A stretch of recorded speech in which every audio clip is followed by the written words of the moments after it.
Tout simplement, moi je vis avec une fibromyalgie depuis l'âge de 20 ans. Je me suis formée, je me suis soignée à la fibromyalgie, atténuer les douleurs, si on peut dire, par l'hypnose. Donc je me suis formée à l'hypnose, donc je suis hypnothérapeute. Et puis il y a 12 ans, j'ai fait une sleeve. J'étais en obésité morbide et donc du coup, il m'a manqué beaucoup de choses pendant ce parcours et notamment mes diététiciennes avec qui je travaille à l'heure d'aujourd'hui ne savaient pas répondre à mes demandes ou à mes besoins que j'avais. Donc du coup, moi, j'ai vu une interview de Fabrice avec le docteur Yann Rougier et du coup, dans la foulée, je me suis inscrite.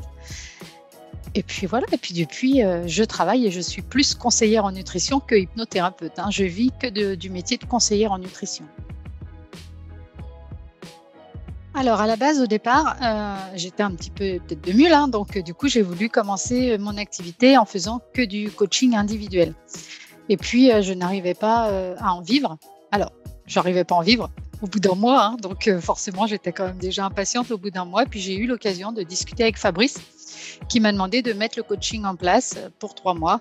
Et dès le mois de septembre, j'arrivais à vivre de mon activité de conseillère en nutrition puisque j'avais atteint en septembre le chiffre d'affaires que je voulais dans ma vision à 3 ans. Avant de commencer tout mon parcours de formation, je suis allée voir mon médecin pour un contrôle technique.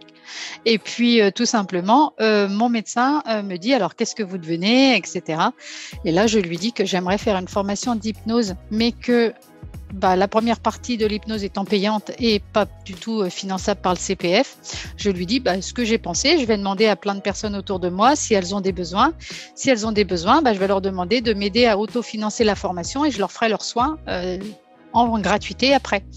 Et elle me dit, à la fin de la séance, elle me dit vous n'avez pas besoin d'aller chercher des financements puisque je vais vous le payer. Par contre, vous viendrez travailler dans mon cabinet juste ensuite. Tout le monde est un partenaire. Ça peut être votre conjoint, ça peut être votre famille, ça peut être votre médecin, ça peut être la coiffeuse, tout le monde.